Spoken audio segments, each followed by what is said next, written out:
Bapak Agus, mohon izin. Assalamualaikum warahmatullahi wabarakatuh. Waalaikumsalam. Waalaikumsalam warahmatullahi wabarakatuh. Ya, hablum minallah, hablum minannas. Yang saya hormati Bapak Agus Pramono selaku dosen kita semua, dosen teknik metalurgi dan juga wakil dekan 3 Fakultas Teknik Universitas Sultan Ageng Tirtayasa, dan yang saya hormati kepada pemateri kita Mbak Safina Tia Zahro dan teman-teman rekan-rekan semua yang saya banggakan. Puji syukur kita panjatkan kepada Allah Subhanahu wa taala yang telah memberikan kita nikmat sehingga kita semua bisa berkumpul melalui webinar online pada malam hari ini. Salawat dan salam semoga tetap tercurah limpahkan kepada baginda kita Nabi Muhammad Sallallahu Alaihi Wasallam yang telah membawa umatnya minadzulumati ilan nur. Baiklah, rekan-rekan semua, sebelumnya perkenalkan saya Mubi Syairul Alim dari Teknik Metalurgi angkatan 2018 Universitas Sultan Ageng Tirtayasa. Sini saya selaku moderator pada acara malam hari ini.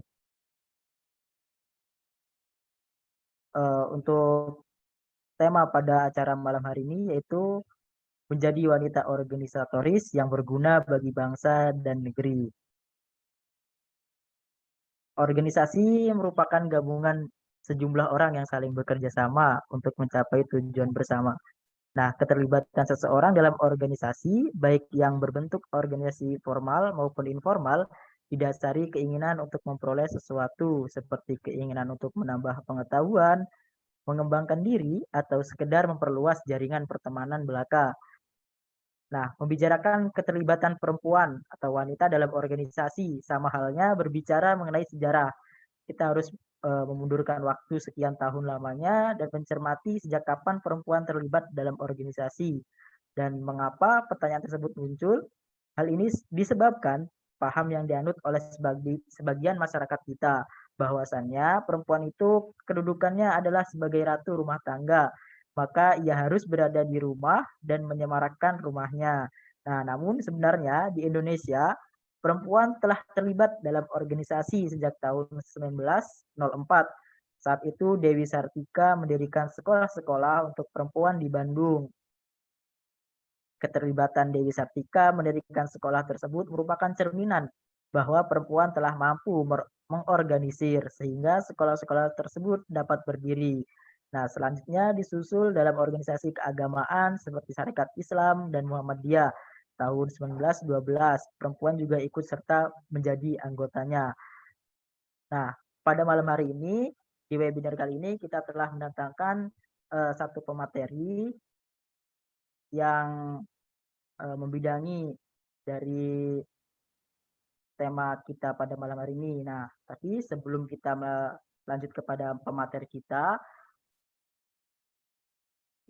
akan mendengarkan sambutan dari Bapak Agus Pramono, Dr. Bapak Agus Pramono, STMT, selaku founder Jawara Engineering dan sebagai Wakil Dekan 3 Universitas Sultan Ageng Tirtayasa.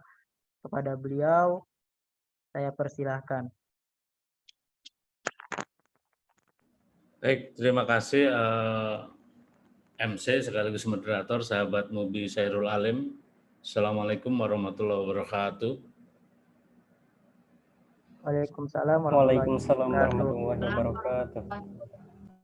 Bismillah, alhamdulillah, wassalatu wassalamu ala sayyidina Muhammad Rasulullah wa ala alihi wa sahbihi ajma'in amma ba'd. Aladadil alim madadatul arfin kadban wa yaktubuh abadal abadin wa durduhidin. Yang saya banggakan pemateri Mbak Safina Lutfia Zahro.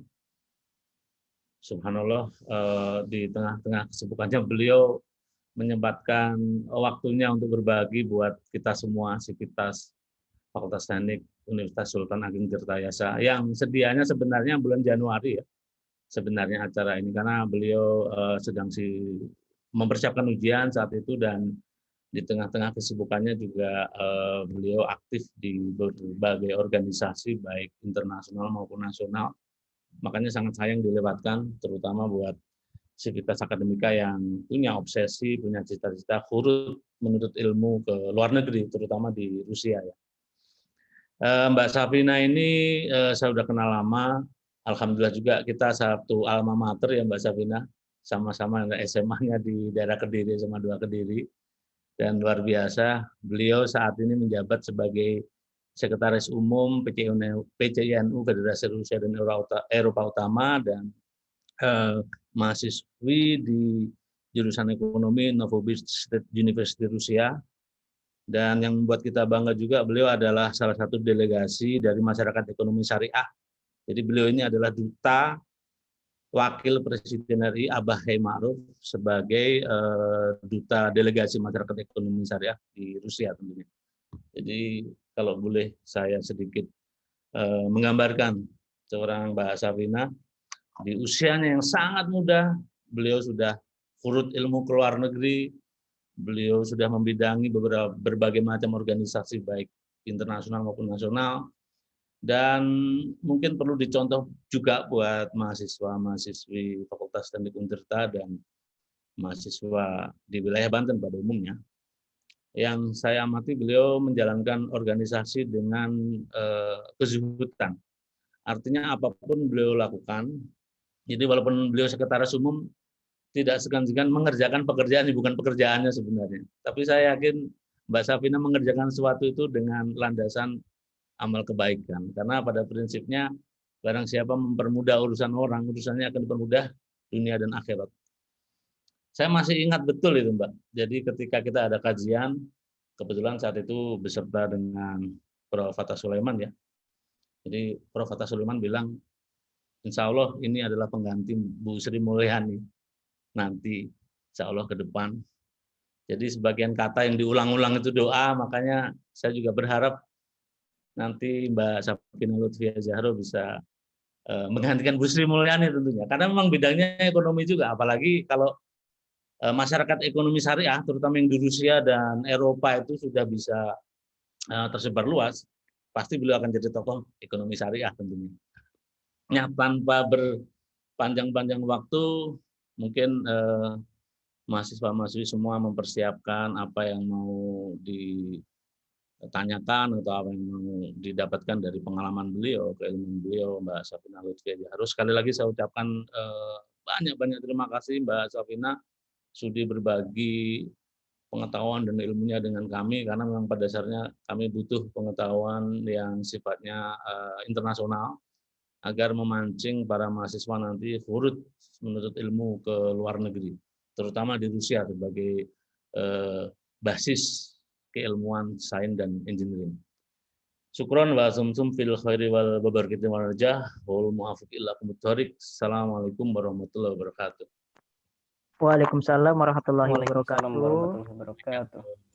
Terima kasih kepada Pak Gus Pram yang telah menyampaikan sambutannya.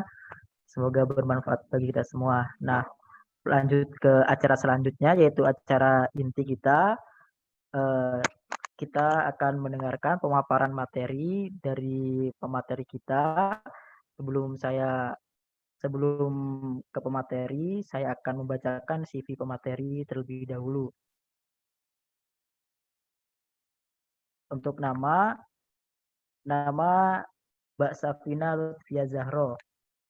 Nama panggilannya Safina, tempat tanggal lahir Pati 4 Maret 2001, alamat Bulungan 02 Tayu Pati, Jawa Tengah. Nah, untuk riwayat pendidikan 2007 sampai 2008 Madrasah Ibtidaiyah Mambaun Nidom Bulungan Pati.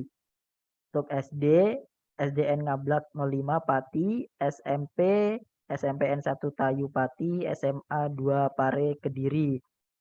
Tahun 2019 sampai 2020 yaitu Preparatory Fakulti Nasional Research Tomsk Polytechnic University. Nah, 2020 sampai 2024 beliau di Economic Department Novosibirsk Nation Research State University. Nah, untuk pengalaman organisasi, yang pertama itu delegasi of Inspiring Generation Program Global Youth Indonesia, Presiden of the Young Motivator Community, Sekretaris Umum PCINU Federasi Rusia dan Eropa Utara, Sekretaris Permira Perhimpunan Mahasiswa Indonesia di Rusia, Sekretaris Umum untuk Permira Perwakilan Novosibirsk, nah terus Sekretaris Pengurus Wilayah Istimewa Masyarakat Ekonomi Syariah untuk Federasi Rusia. Mungkin itu riwayat atau CV pemateri yang kita lihat tadi, riwayat organisasinya cukup banyak rekan-rekan. Nah, untuk itu, untuk mengenal bagaimana cara menjadi wanita yang organisatoris atau untuk berbagi pengalamannya, begitu ya. Dengan segala hormat kepada pemateri kita, Mbak Safina, dipersilahkan. Sebelumnya teman-teman boleh open cam-nya ya. Ya, monggo Mbak. Baik, terima kasih moderator, Mas Mubi, benar ya? Mbak. Baik, saya mulai dengan pantun kali ya, biar semangat. Karena ini malam minggu, yang mungkin kebanyakan dari teman-teman di sini waktunya untuk nongkrong, ketemuan sama pacar gitu ya. Oh enggak ya, tapi nggak boleh ya, nggak boleh. Itu semua tidak berlaku untuk teman-teman Jawara Engineering ya. Karena teman-teman Untirta, waktu ya harus dimanfaatkan seproduktif mungkin, ya kan? Juga karena ini masih dalam pandemi, jadi nggak boleh kerumunan ya, harus jaga jarak. Oke, berakit-rakit ke hulu, berenang-renang ke tepian. Bagaimana mau datang ke penghulu, kalau sampai sekarang aja masih kesepian? Assalamualaikum warahmatullahi wabarakatuh. Selamat malam, salam sejahtera buat kita semua. Semoga teman-teman selalu dalam keadaan sehat, selalu dalam keadaan optimis ya.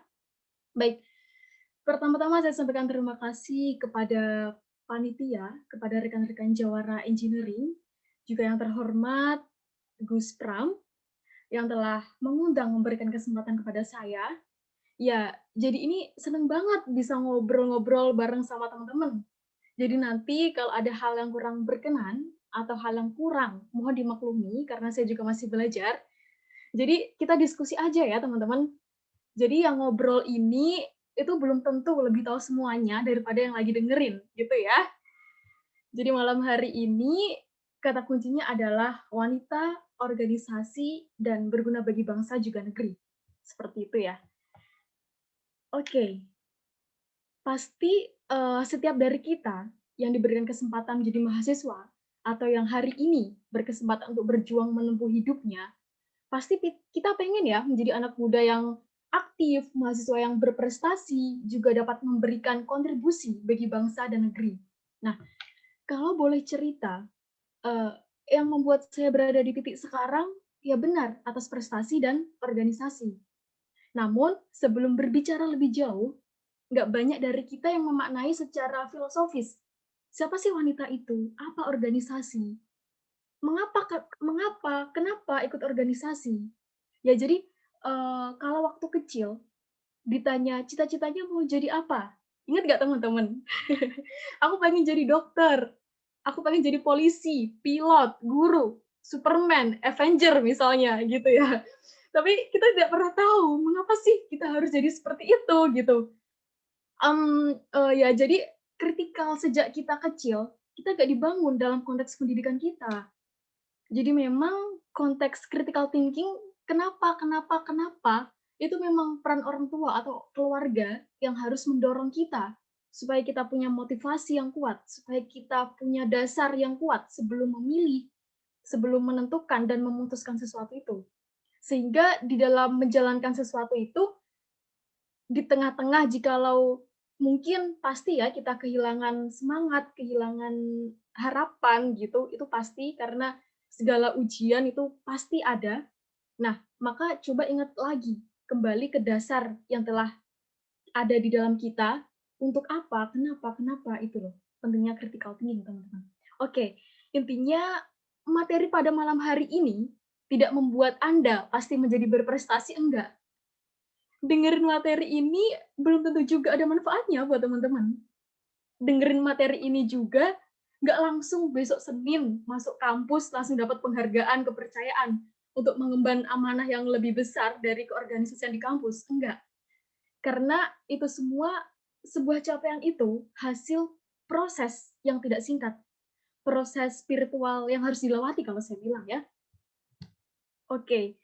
Oh ya teman-teman, mohon maaf sekali saya tidak bisa menampilkan PPT, mengetahui saya belum sempat untuk membuatnya. Dan memang sebetulnya saya baru pulang tadi, juga mohon maaf kepada moderator ya. Saya sangat lama merespon dari tadi siang belum saya respon karena ada hal yang harus saya selesaikan yang Senin harus sudah ditunggu sama kedutaan. Oke, jadi pertama nih, saya mau interaksi sama teman-teman. Silakan teman-teman jawab langsung pakai mikrofon nggak apa-apa. Apa sih organisasi menurut teman-teman? Izin jawab, Mbak. Baik, silakan. Ya, saya Safira dari Teknik Metalurgi. Menurut saya, organisasi itu adalah sebuah wadah di mana memiliki tujuan dan juga visi yang sama, dan sekaligus juga tempat kita untuk menyalurkan dan mencari apa yang kita mau cari. Contohnya, misalnya soft skill, kemudian partner, atau mungkin juga relasi. Seperti itu, Mbak. Oke, ada yang lain?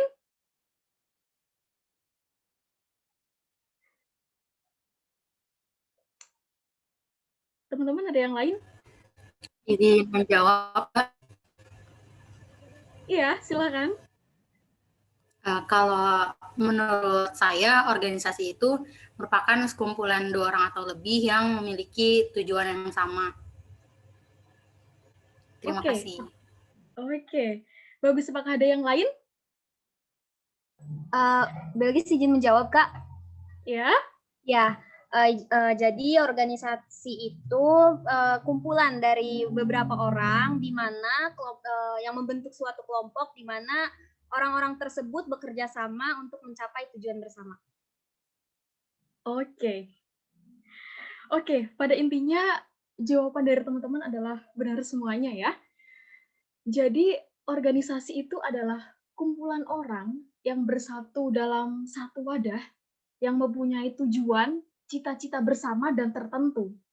Nah, di sini maksud bersama artinya adalah dalam sekumpulan orang-orang tersebut itu mempunyai cita-cita yang sama.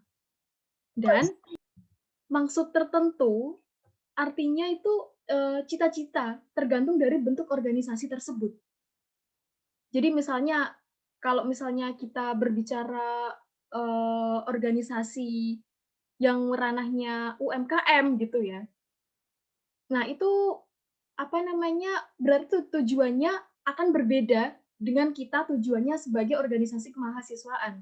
Nah, itu maksud dari tertentu. Oke. Kalau saya asumsikan sebuah organisasi itu ibaratnya sebuah pohon.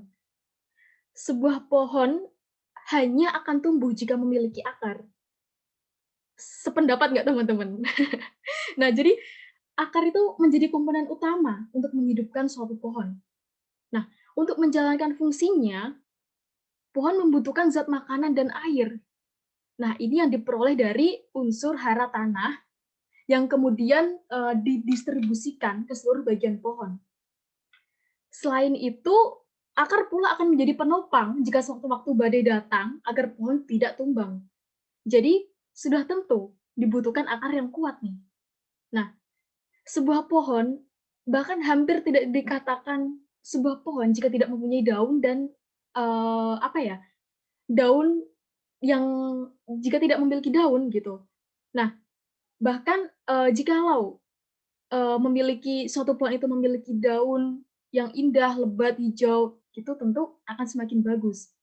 Nah, kemudian zat hijau daun atau yang biasa disebut dengan klorofil itu diperoleh dari proses fotosintesis yang akan sempurna dengan bantuan matahari. Begitu kan teman-teman? walaupun matahari itu panas, namun matahari itu turut membantu proses fotosintesis untuk sang pohon tersebut. Nah, untuk melengkapi itu semua, juga betul-betul memberikan manfaat yang lebih, akan memberikan manfaat yang lebih ketika sang pohon itu menghasilkan buah. Juga tidak mudah begitu saja menghasilkan buah. Sebelumnya harus melewati fase menjadi sekutum bunga. Bunga tidak akan menjadi buah jika tidak ada proses perkawinan, jatuhnya benang sari di atas kepala putik ya. Dan di sini dibutuhkan peran kumbang, kupu-kupu, juga angin ataupun binatang yang lainnya untuk mempercepat proses perkawinan tersebut. Sehingga akhirnya bunga menjadi buah. Jadi di sini membutuhkan waktu yang tidak singkat, sama halnya dengan suatu capaian, suatu prestasi. Oke, lalu siapakah akar? Nah, langsung masuk ya, siapa itu akar? Nah, dialah ketua beserta jajaran pengurus organisasi. Jangan pernah bermimpi sebuah organisasi akan hidup jika tidak ada orang yang mengurusi. Sedangkan air dan zat makanan itu adalah semangat, keteguhan, sikap, dan lain sebagainya yang dibutuhkan pengurus sebagai basic atau dasar untuk membangun organisasi. Jadi, butuh akar yang kuat untuk menopang pohon ketika badai datang. Nah, dialah kesulitan, kekompakan, persatuan, kesatuan, serta rasa kebersamaan pengurus untuk mempertahankan organisasi agar tidak hancur, tidak rapuh jika sewaktu-waktu ada masalah, rintangan, atau halangan, atau sesuatu hal yang membahayakan organisasi. Nah, kemudian kita masuk, bagaimana dengan matahari? Matahari itulah sebagai sikap kritis, yaitu kritikan serta saran yang membangun, yang bersifat konstruktif.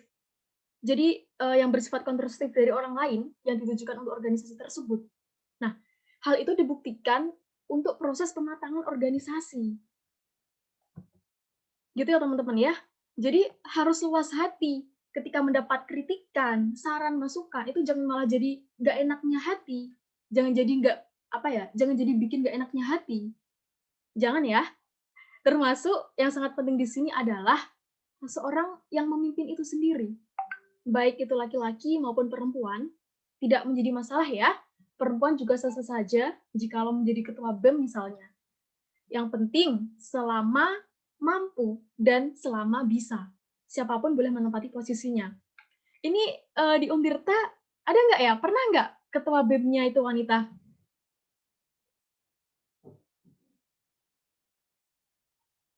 Halo? Halo, Teman-teman, iya. Kalau teknik, Mbak. pernah? Pernahkah? Kalau teknik belum pernah. Oke, belum pernah ya. Maka ini teman-teman perempuan ini harus menjadi sejarah baru ini. Teman-teman yang perempuan ya, ini ada kesempatan ini untuk menorehkan sejarah baru di Fakultas Teknik gitu ya, di Untirta. Nah, oh ya, teman-teman, sejatinya perempuan itu adalah pewaris peradaban dunia. Kebangkitan Islam bukan hanya dari para pemuda, tetapi juga wanitanya. Kamu, saya, kita bisa memilih ingin menjadi wanita seperti apa. Tapi tetap ingat, Allah punya hak atas diri kita sebagai hambanya. Dirimu, diri saya, bukan hanya milik saya, saudariku ya. Bagaimana bisa madrasah di rumah akan sukses dunia akhirat jika sang guru dan kepala sekolahnya itu tidak memiliki bekal ilmu Al-Quran dan Sunnah. Nah, teruntuk saudara perempuan saya, jangan mau ya, seperti wanita jahiliyah ya. Oke, kita kembali lagi. Jadi, sangat tidak masalah bila mana wanita menjadi organisator, selama tetap memegang, memahami, dan tetap dalam konteks yang tidak keluar atas kodrat kita sebagai wanita ya, teman-teman ya. Ya, jadi siapapun pemimpin dalam organisasi, balik lagi, harus luas dan kuat hati. Juga harus luas dan tangguh pikirannya. Oke, misalnya, ketika teman-teman mungkin dari yang dilakukan teman-teman itu ada hal yang kurang pas menurut siapa ya? Menurut Dewan Pengawas misalnya ya. Menurut siapapun itu yang ada di atas kita. Nah, terus kita itu merasa diomeli, kita merasa dimarah-marahi, itu nggak apa-apa teman-teman. Kalau dalam ranah korporasi, birokrasi itu udah menjadi hal yang biasa. Kalau mungkin teman-teman di sini ada yang pernah bekerja sama dengan lingkup pemerintahan, atau mungkin ada yang pernah menjadi bagian dari organisasi bentukan pemerintahan. Nah, kalau ada hasil ataupun hal apapun yang kurang pas, kurang sesuai, itu sudah tentu, sudah biasa kita akan menerima kritikan. Kalau mungkin itu selaku pemuda, biasanya kita lebih memaknai dengan omelan ya, karena teman-teman pasti bilangnya, oh saya dimarahi, saya diomeli gitu. Kalau saya melihat dari teman-teman ya, teman-teman saya. Nah, teman-teman, saya pernah baru bulan-bulan ini, kami membuat suatu acara yang bekerja sama dengan KBRI. Malah masih berjalan acaranya sampai saat ini, sampai sekarang. Nah, kami dimarahi langsung itu sama wakil duta besar beserta jajarannya. Namun saya paham betul karena memang dari ketuanya, dari kami sangat kurang pas dari segi penyampaian juga cara birokrasinya. Jadi teman-teman, kalau mungkin teman-teman di sini yang mau membuat event atau program kerja yang mana itu bekerja sama dengan lingkup dunia pemerintahan, harus dipahami ya terkait ya tata cara, etikanya. Dan saya harap teman-teman harus itu.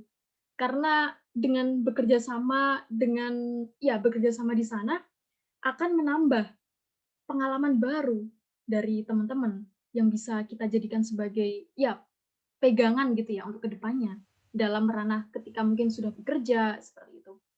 Nah, oke. Sebelumnya juga di penghujung tahun kemarin, nah itu kami juga pernah membuat event yang mana ini masih menjadi event pertama yang pernah saya buat. Nah ini dengan skala yang besar dan ini ketika saya menjadi bagian dari organisasi pemuda bentukan kakak-kakak orang-orang kementerian dan pemerintahan ya. Nah, ya memang teman-teman kalau saya sudah ada niat untuk membuat sesuatu, itu harus benar-benar totalitas, teman-teman. Jadi, orang sama-sama kerjanya, sama-sama capeknya, sama-sama menguras waktunya. Jadi ngapain jikalau yang dihasilkan itu biasa-biasa aja? Selama bisa menjadi luar biasa, why not? Gitu kan ya. Setuju nggak, teman-teman? Oke, saat itu memang kami saat itu memang kami mengundang gubernur-gubernur, juga mantan ketua KPK, para milenial influencer, juga para direktur maupun founder dari organisasi-organisasi besar di Indonesia. Nah, pada saat itu ada sedikit teknis yang kami kurang tepat dalam menganalisa. Jadi teman-teman dalam menjalankan proker organisasi itu juga penting ya untuk kita menganalisa terlebih dahulu sebelum proker itu dijalankan. Usahakan jangan sampai ada hal yang miss, yang baru diketahui itu, hal itu baru diketahui ketika sudah di tengah jalan. Sehingga teman-teman pada saat itu saya dikontak-kontak, ditelepon sama orang-orang atasan ya. Padahal kalau berbicara posisi, saya di sana sebagai sekretaris. Ada seorang ketua di sana. Namun mengapa yang dimarah-marahi, yang dimintai penjelasan itu saya? Nah, dari situ teman-teman ada hikmah pelajaran baru yang saya dapat bahwa pikiran saya ketika atasan kita memarahi kita itu belum tentu karena kita salah. Bisa jadi karena memang di pandangan beliau-beliau, di pandangan para atasan kita itu di antara yang lain itu memang kitalah yang bisa seimbang, yang bisa yang paham, yang nyambung ketika diajak berbicara. Jadi teman-teman, sekali lagi dalam berorganisasi, kalau kita menerima suara gimana pun nadanya itu, gimana pun nada yang diucapkan, harus lapang hati. Jangan baperan, jangan mudah tersinggung, sakit hati, apalagi sampai mengeluarkan diri ya. Oke. Nah, lanjut, sebagai pemimpin organisasi, kita juga harus mampu membaca, memahami karakter dari setiap anggota. Karena sudah tentu sifat dan watak dari kita tidak ada yang sama sepenuhnya. Tentang perbedaan pendapat misalnya ya, itu sudah pasti ada. Nah, justru karena keberagaman perbedaan itulah yang harusnya bisa lebih mewarnai isi akan organisasi tersebut. Bayangkan aja teman-teman, jikalau semua pikiran kita nih sama, maka tidak mungkin akan ada inovasi baru di sana. Jadi ya udah, hasilnya juga akan sama gitu karena kita pikirannya sama. Nah, dengan kita yang berbeda-beda inilah justru yang harus kita jadikan sebagai apa ya? Sebagai motor gitu, sebagai motor untuk membuat inovasi yang baru gitu. Jadi bukan lagi untuk menjadi sebuah masalah ya di sana.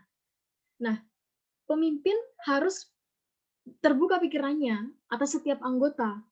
Sebisa mungkin harus bersikap adil juga bijaksana. Nah, teman-teman, kalau pemimpin itu wajib bisa mengayomi para anggota, itu sudah menjadi kalimat umum ya. Namun, pernah teman-teman dulu, sebelum saya berangkat ke Rusia, saya diminta untuk menghadiri suatu acara.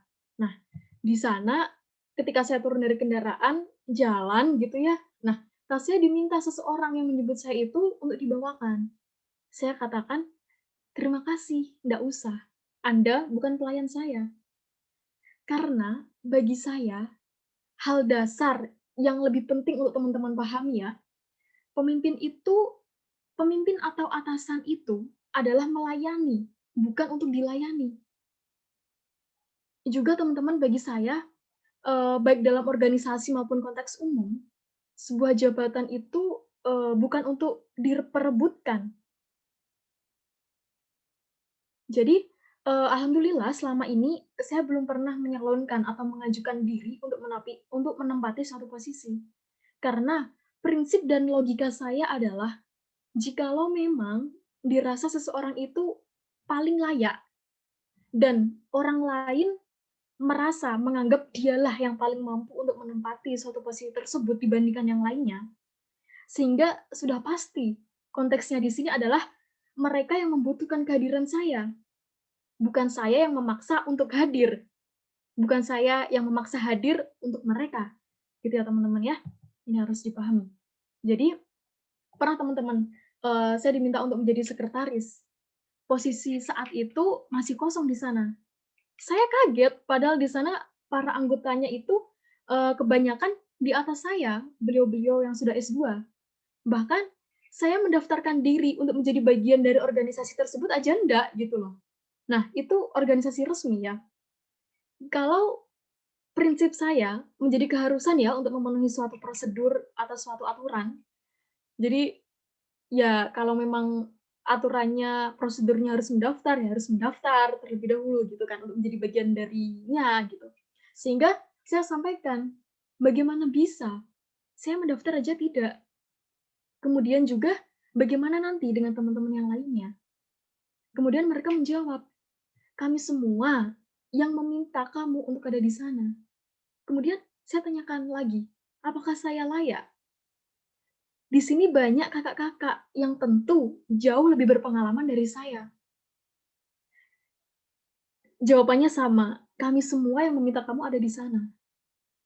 Oke, atas dasar yang saya pegang, khairunas anfa'uhum linas, sebaik-baik manusia adalah yang dapat memberikan manfaat untuk orang lain. Dan jikalau saya dibutuhkan, maka saya niatkan selama saya bisa, wajib bagi saya untuk akan saya usahakan untuk bisa membantunya, untuk bisa berkontribusi di sana. Dan sampai sekarang mereka semua sangat menghormati, sangat menghargai gitu, meskipun saya paling kecil di antara beliau-beliau. Dan saya juga harus bertanggung jawab. Saya sudah memutuskan, maka saya harus bertanggung jawab hingga usainya suatu organisasi, suatu periode tersebut. Nah, seperti itulah poin yang saya maksudkan, teman-teman. Oke, balik lagi. Lantas, apa yang dimaksud dengan bunga? Ya, dia adalah program real yang akan atau sedang dilaksanakan oleh organisasi. Dan pastinya diharapkan program tersebut itu berhasil dan hasilnya pun memuaskan. Nah, untuk mewujudkan itu semua, dibutuhkan support dari manapun, dari berbagai pihak yang bersangkutan. Dan itulah yang diibaratkan dengan kupu-kupu, kumbang, angin itu tadi ya.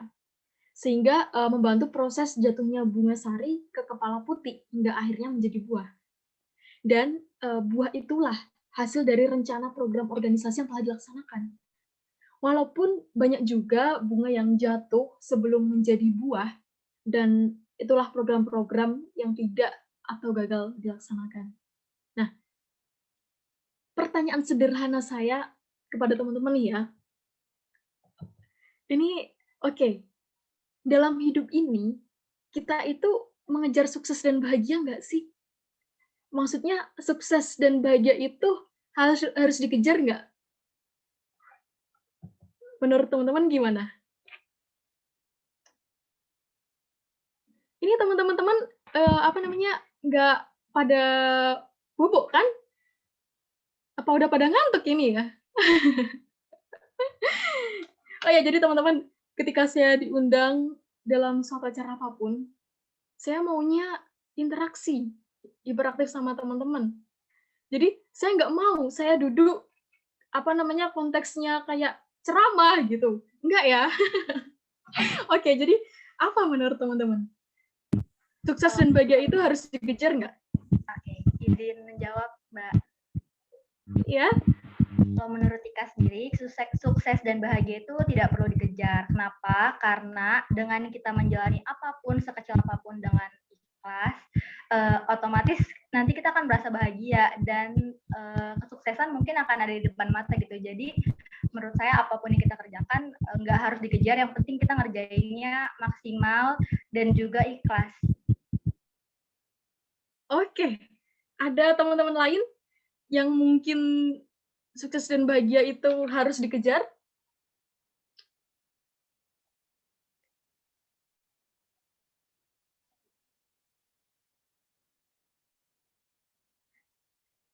Harus dikejar nggak teman-teman?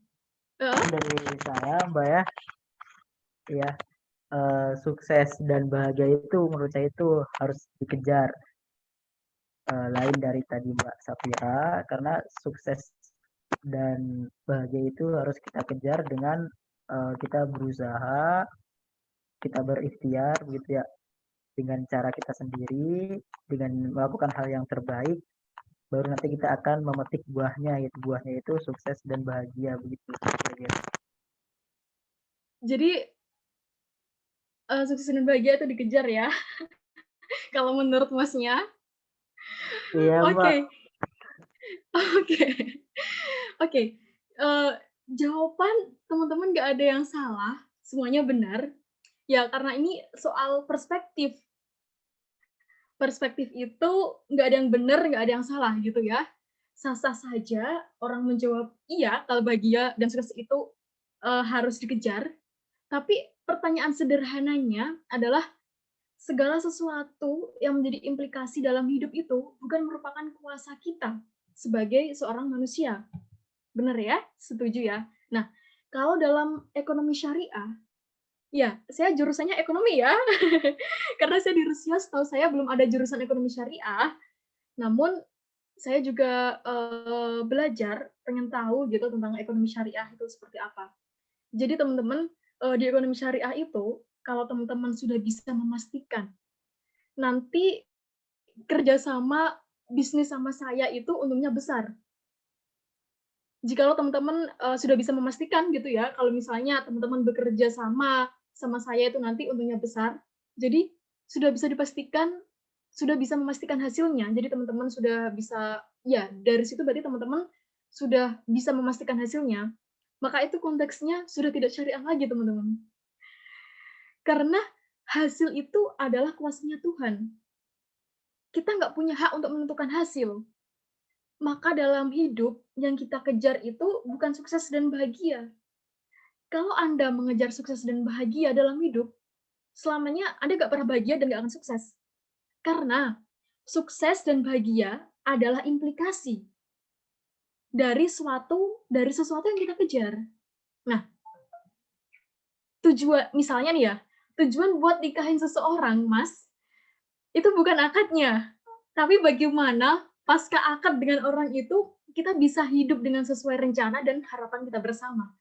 Jadi, kalau teman-teman nanti ditanya, mau jadi apa, mau berprestasi seperti apa, mau berorganisasi yang gimana, dan mau mendapatkan apa. Nah, itu semua adalah sebuah implikasi, sebuah dampak, sebuah akibat dari adanya usaha yang kita lakukan. Jadi yang dikejar adalah usahanya. Oke? Oke, sama halnya Oke, sama halnya dalam hidup ya. Kalau teman-teman dulu SMP-nya IPA, SMP atau SMA ya, mohon maaf, SMA-nya IPA, kebetulan saya IPS ya. Nah, teman-teman pernah nggak sih dengar dalam fisika itu ada hukum, apa tuh? Hukum termodinamika. Iya, hukum termodinamika. Nah, pertanyaan saya, dingin itu apa namanya? Pertanyaan saya, dingin itu nggak dalam fisika atau dalam sains, dingin itu ada nggak sih? Jadi dalam fisika atau sains, dingin itu ada nggak sih? Adanya temperatur di bawah suhu normal mungkin, Mbak. Temperatur di bawah suhu normal. Iya, di bawah suhu kamar, jadi dingin. Oke, ada yang lain? Dingin itu ada nggak dalam fisika? Dan kenapa? Gitu.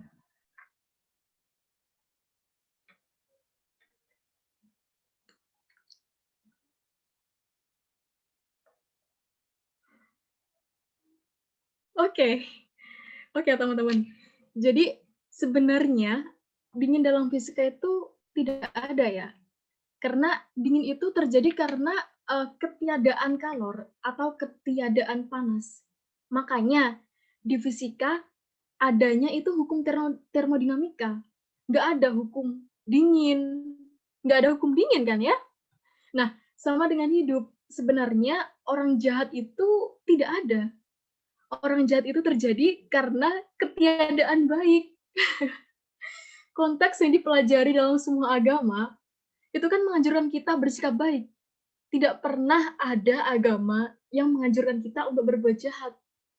Nah, sama dalam meraih kesuksesan, meraih bahagia, meraih capaian, prestasi, bahwa sebenarnya semua itu tidak ada. Capaian, prestasi itu perspektif. Dari kecil kita itu udah dikerangkan, udah dipenjarakan oleh sebuah pemikiran dan perspektif bahwa orang yang berprestasi itu adalah dia yang matematikanya dapat 100. Yang berprestasi adalah dia yang masuk SMP, SMA favorit, yang masuk perguruan tinggi favorit. Bahwa cantik itu seperti Barbie. Jadi di luar Barbie itu tidak cantik. Nah, jadi prestasi itu adalah sebenarnya nggak ada. Prestasi itu adalah sebuah perspektif yang disepakati oleh masyarakat bahwa standar perspektif itu akhirnya kuantitatif bukan kualitatif. Pada awalnya prestasi itu memang nggak ada, teman-teman. Jadi misalnya saya yang awalnya nggak bisa naik motor, saya nggak bisa naik mobil, mengendarai mobil. Terus kemudian saya bisa mengendarainya. Nah, bagi saya itu bagian dari prestasi. Itu prestasi, teman-teman. Tapi tidak semua dari masyarakat umum itu mengakui bahwa itu sebuah prestasi. Karena biasanya prestasi itu dibuktikan dengan sertifikat. Nah, misalnya nih, pemilihan mawapres di kampus-kampus gitu ya, itu pasti mensyaratkan minimal ada 10 sertifikat terbaik. Gitu ya. Nah, tapi kita nggak pernah prestasi itu diukur oleh sebuah kualitatif. Makanya pada malam hari ini kita belajar memaknai ya dari masing-masing kata kunci topik kita. Wanita sudah, organisasi tadi ibaratkan sebuah pohon sudah. Nah, sekarang berguna bagi bangsa dan negeri. Jadi teman-teman,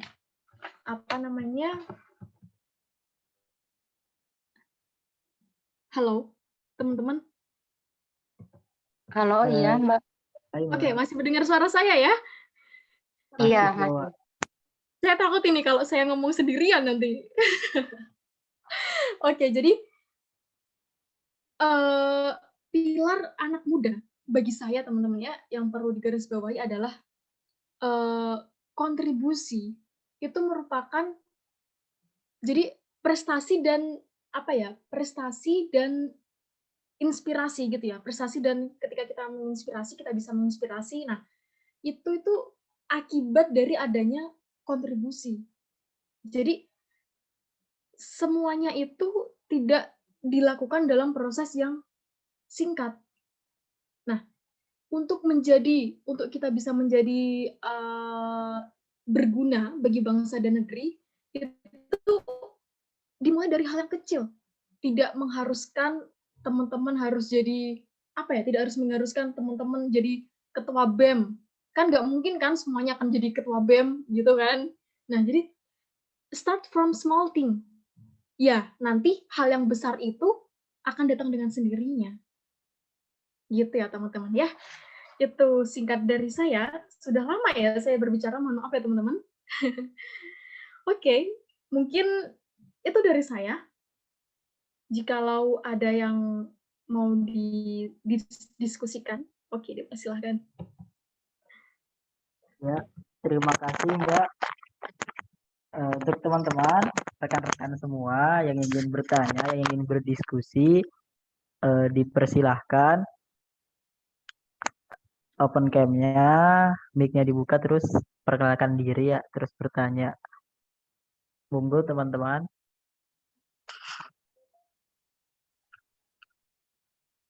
Halo teman-teman. Apa udah tidur? Lagi malam mingguan kayaknya. Iya nih. Enggak dong. Izin Teman-teman. bertanya, moderator. Iya, silahkan. Perkenalkan, nama saya Herlina Febriani dari jurusan Teknik Metalurgi 2020, instansi dari Untirta. Mbak Safina, selamat malam dan terima kasih atas penyampaian materinya yang sangat luar biasa. Terima kasih juga kepada moderator yang telah mempersilahkan saya untuk bertanya. Pertanyaan saya, Mbak, terkait menurut Mbak Safina bagaimana menanggapi pandangan-pandangan orang yang terkadang mengatakan bahwasanya perempuan itu nggak boleh jadi pemimpin gitu. Terus kayak terkadang juga ketika ada mungkin kita juga sudah dinilai cukup capable gitu dengan banyak orang untuk mampu memimpin, tetapi juga banyak persepsi orang lain yang mengatakan jangan deh perempuan tuh nggak boleh jadi pemimpin gitu. Masih banyak tanggapan-tanggapan seperti itu. Padahal setahu saya sendiri membaca sejarah di Indonesia khususnya, di Aceh itu sendiri kan ada sultanah atau sultan yang perempuan, yaitu Safiatuddin. Itu kan juga perempuan gitu. Jadi kalau menurut saya sebenarnya apakah memang betul gitu khususnya dalam Islam atau secara umum gitu perempuan itu dinomorduakan istilahnya untuk memimpin baik itu sebuah organisasi yang lingkupnya kecil atau sebuah organisasi yang lingkupnya besar gitu. Apakah benar seperti itu persepsi yang menyatakan perempuan tuh nggak boleh deh jadi pemimpin, jangan dulu deh perempuan tuh, seperti itu Mbak. Terima kasih. Oke, baik. Terima kasih. Pertanyaannya bagus sekali. Benar. Jadi teman-teman, itulah tadi yang saya maksudkan tetap sesuai dengan kodrat seorang wanita. Ya, jadi jikalau di luar ada yang berpandangan bahwa perempuan itu nggak boleh jadi pemimpin. Nah, itu karena atas dasar kodrat seorang wanita gitu ya. Karena pemimpin itu adalah kodratnya seorang laki gitu. Jadi, untuk menyeimbangkan ini, saya pribadi ketika saya di suatu lagi di tengah-tengah tersebut gitu ya. Saya jadi pemimpin tapi saya ini wanita gitu ya. Saya juga pernah mengalami seperti itu soalnya. Nah, balik lagi teman-teman, yang saya tanyakan adalah apakah di sana ada orang lain, cowok misalnya, seorang pria yang bisa untuk memposisikan Anda di sana gitu, untuk menjadi pemimpin itu. Nah, jikalau di sana masih ada jikalau di sana masih ada laki-laki, ada seorang pria yang ada dan mampu bisa untuk menjadi pemimpin di sana, maka bukan lagi menjadi wajib bagi saya untuk menempati posisi di sana. Bukan lagi menjadi hal yang yang wajib gitu bagi kita untuk menempati posisi di sana. Namun, jikalau memang di sana tidak ada organisasi, maksudnya tidak ada cowok, tidak ada laki-laki yang mungkin dari anggotanya semua itu adalah perempuan, iya, tidak masalah, kita ada di sana. Jikalaupun di sana dari anggota laki-laki, namun jikalau dari laki-laki beliau bisa menerima kita sebagai pemimpin, juga ya tidak masalah kita ada di sana. Namun tetap kita sebagai seorang wanita, kita tetap harus mengetahui kodrat kita sebagai wanita. Jadi tetap harus menghormati seorang lelaki itu yang mungkin dia menjadi anggota, gitu ya, teman-teman. Bisa dipahami ya? Iya, bisa Mbak. Terima kasih, sangat menjawab sekali. Terima kasih Herlina. Ya, untuk rekan-rekan yang lain, tadi ada yang bertanya Mbak ya. Kalau Iya. misalkan bertanya tentang sekitar beasiswa atau cara-cara masuk ke kuliah di Rusia gitu, apa boleh Mbak? Oke, boleh. Iya. Boleh aja teman-teman. Ini apapun yang teman-teman mau sampaikan, mau tanyakan, mau kita diskusikan, oke nih. Iya. Ya, gimana? Iya, monggo teman-teman tadi yang mau bertanya dipersilahkan. Halo Kak, izin bertanya, boleh? Iya, sok. Iya. Kalau orang Bandung gitu ya. Iya. TTT Bandung di Jawa Barat. Baik, Oke. terima kasih atas kesempatannya. Perkenalkan, saya Ratu Belgis dari Teknik Kimia 2019 Untirta. Menyambung pernyataan jawaban dari kakak tadi bahwa kita sebagai wanita harus menerima kodratnya, mungkin jika masih, terutama dalam ketua ya, selama masih ada laki-laki dipersilahkan, harus disarankan laki-laki. Nah, jika terus-terusan seperti itu, maka perempuan tuh tidak akan maju-maju gitu Kak. Kalau ketuanya cowok terus gitu, mungkin tidak ada progres perubahan terutama ya. Nah, satu lagi, terutama dalam bidang industri nih Kak, kita kan sebagai anak teknik gitu ya, pasti nanti kerjanya di industri. Nah, di industri atau di teknik itu kebanyakan mengandung sistem patriarki gitu. Nah, di sini juga ada penelitian dari learnin.org di Amerika Utara gitu, menyebut bahwa kesempatan wanita mendapat promosi jabatan itu 15% lebih rendah daripada laki-laki. Nah, mereka itu gagal mencapai kesempatan tersebut bukan karena kinerja mereka yang kurang baik, tapi karena mereka sebagai wanita gitu Kak. Nah, Belgis yang ingin ditanyakan, bagaimana saran atau pandangan dari kakak terkait dua pertanyaan tadi? Terima kasih sebelumnya. Oke, terima kasih Kak Ratu Belgis. Wih, namanya sudah Ratu loh. Ini harus menjadi benar-benar ini ya. Oke, jadi seperti tadi yang telah saya sampaikan ya Kak ya. Jadi selama di sana ada wanita, selama di sana ada pria, yang perlu digarisbawahi adalah pria tersebut layak dan mampu dan bisa untuk mengemban amanah tersebut. Itu ya yang perlu digarisbawahi.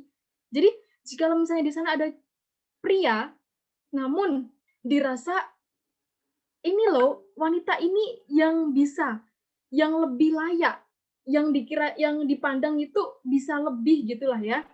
Nah, maka enggak masalah gitu. Jadi enggak masalah kita menerima itu gitu. Kita menerima sebagai misalnya kita dituju sebagai pemimpin gitu, tidak masalah.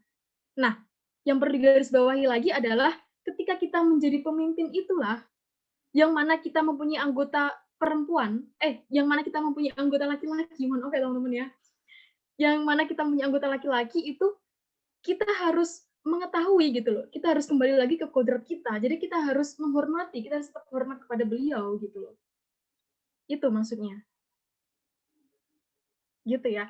Nah, terus kemudian ini baru tahu nih saya kalau misalnya masih apa ya, tadi ada 35% itu untuk wanita, jadi berarti di sana masih ada apa ya, ibaratnya ya itu gitu ya terkait wanita. Itu benar ya?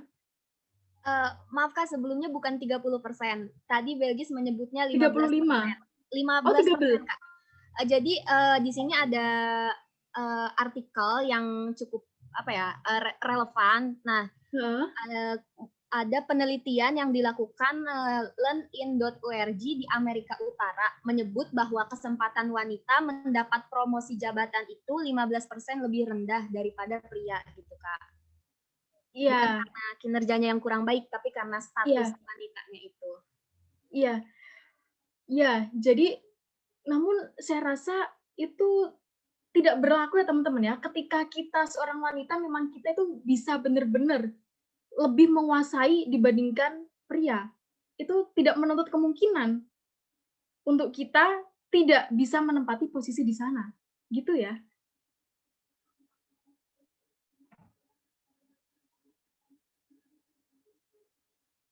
Jadi ini Kak Ratu Belgis harus ya ini jadi ketua BEM-nya gitu misalnya. Amin, Allahumma amin. Amin ya rabbal alamin. Bupati. Biar menciptakan sejarah baru, ciptakan gebrakan baru ini untuk teman-teman. Mungkin Mbak Safina mohon izin saya coba memberi sebuah pengantar jembatan ya. Iya, baik Gus Pram. Mari kita dengarkan ya teman-teman. Arah dari pertanyaan Belgis ini juga termasuk binaan saya nih. Saya punya utang sama dia harus jadi juara pokoknya. Itu target Belgis ya. Dicatat ya itu Kak Belgis ya. Dia kemarin mudah-mudahan lah udah ikut lomba nanti pokoknya targetnya harus jadi juara lah. Begitu ya Belgis ya. Ya, jadi kalau saya lihat konteks di organisasi di Fakultas Teknik, mungkin selama ini ada hal-hal yang sifatnya mudorot. Salah satunya adalah mungkin ya rapat itu diselenggarakan malam, bahkan sampai subuh. Ada yang kemarin ketahuan dari jam 11 malam sampai subuh misalnya. Nah, sebenarnya awal saya jadi WD3 itu sudah berharap pengen ketua BEM itu cewek untuk memperbaiki pola sebenarnya. Jadi menghindari kemudorotan. Nah, tapi karena nggak ada yang siap, 2018 tahun ini juga nggak ada yang siap, mungkin ini untuk tabungan tahun depan lah insya Allah. Uzur saya itu pengen memperbaiki pola. Saya melihat mungkin kasus di Surabaya di Jawa Timur ya. Selama bertahun-tahun dari zaman Belanda, mohon maaf kalau saya bilang lokalisasi Doli itu nggak pernah bisa dibubarkan. Tapi dengan sosok kelembutannya Bu Risma, itu luar biasa itu, mengalahkan berapa puluh mantan wali kota yang nggak pernah berhasil. Tapi dengan Bu Risma berhasil. Nah saya berharap banget dengan mungkin BEM-nya nanti perempuan itu bisa merubah pola. Salah satunya adalah merubah pola hal-hal yang membawa mudorot. Terus juga kadang ya mungkin sholatnya lebih ditertibkan gitu. Kadang teman-teman kalau lagi rapat lagi asik juga sholatnya kurang tertib juga misalnya. Jadi sebenarnya saya juga sepakat tadi yang disampaikan Mbak Safina, tapi karena ada uzur ya, jadi saya sangat berharap sosok ketua BEM perempuan ini memang ya nanti bisa menjadi dasar untuk menghilangkan banyak hal-hal yang sifatnya mudorot gitu ya. Ya mudah-mudahan Belgis nanti siap tahun depan insya Allah. Nanti tentunya dibina Mbak Safina juga ya, Belgis. Terima kasih mungkin itu sedikit narasi yang bisa saya sampaikan. Terima kasih Mbak Safina, moderator. Baik, jadi benar sekali yang disampaikan oleh Gus Pram ya, itu Ibu Risma itu luar biasa sekali.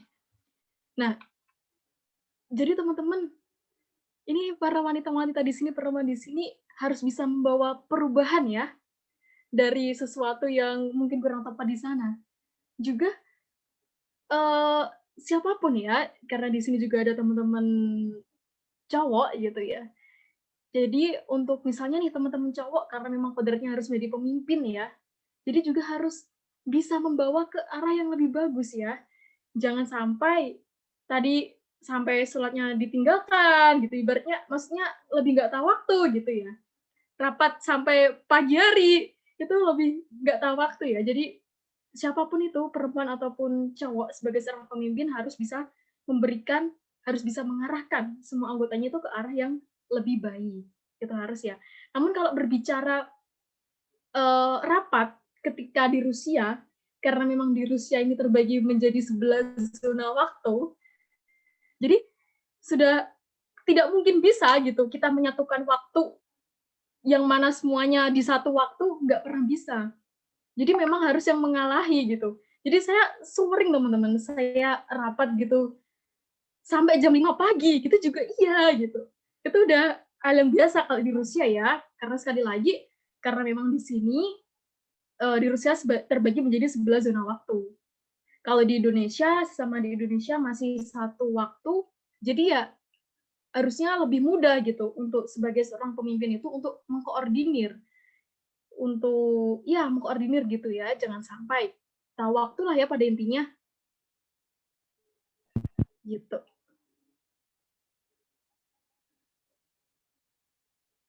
Semangat ya ini para Kartini. Iya, Mbak. Semangat teman-teman. Moderator, Iya, silakan Mbak Safira, dipersilahkan. terima kasih atas kesempatannya moderator.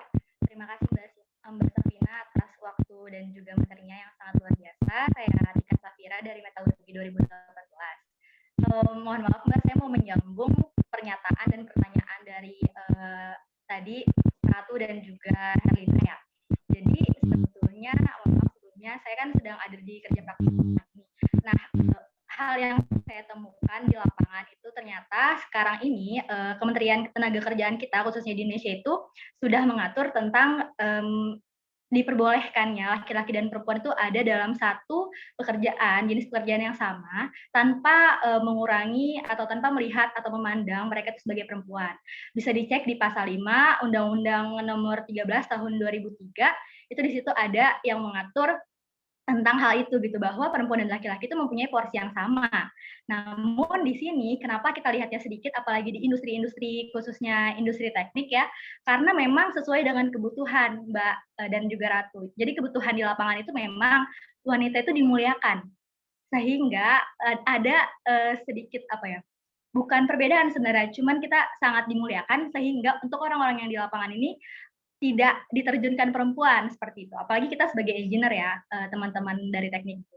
Makanya lebih banyak itu pekerja-pekerja yang ada di lapangan itu ya laki-laki, dan perempuannya kebanyakan di kantor dalam jumlah yang tidak sebanyak pekerja laki-laki. Seperti itu sih.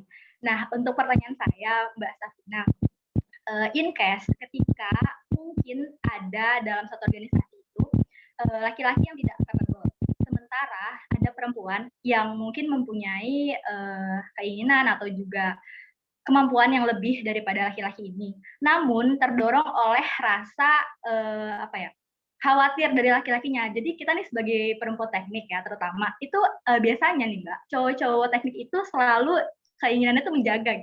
Jadi kalau misalnya kita mau naik atau kita mau menjadi seorang pemimpin, mereka akan khawatir gitu kepada kita sebagai perempuan karena udah capek gitu. Jadi ya udah gitu. Nah, menurut Mbak Safina, apakah jika in case seperti itu, kita harus membiarkan adanya kekosongan jabatan dalam suatu organisasi itu, atau kita maju saja tanpa ragu? Seperti itu Mbak pertanyaannya.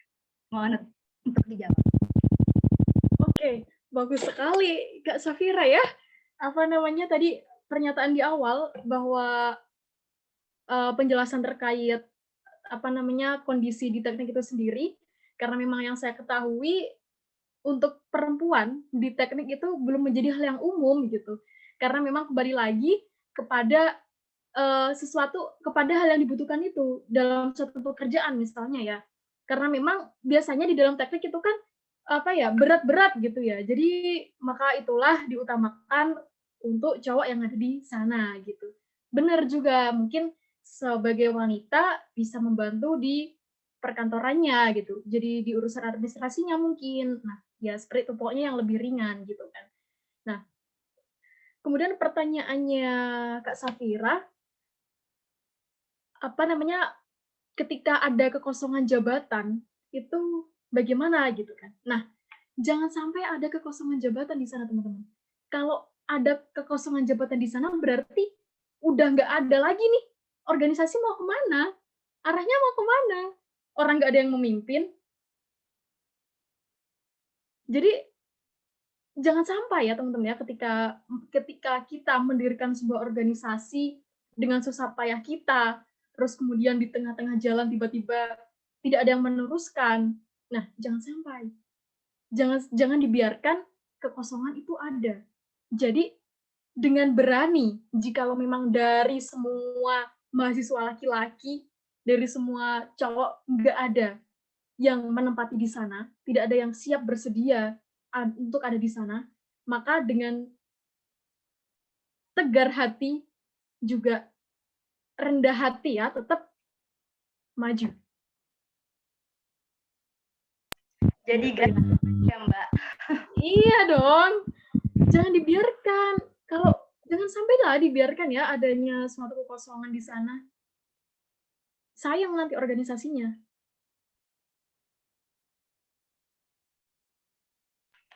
Terima kasih Mbak atas jawabannya.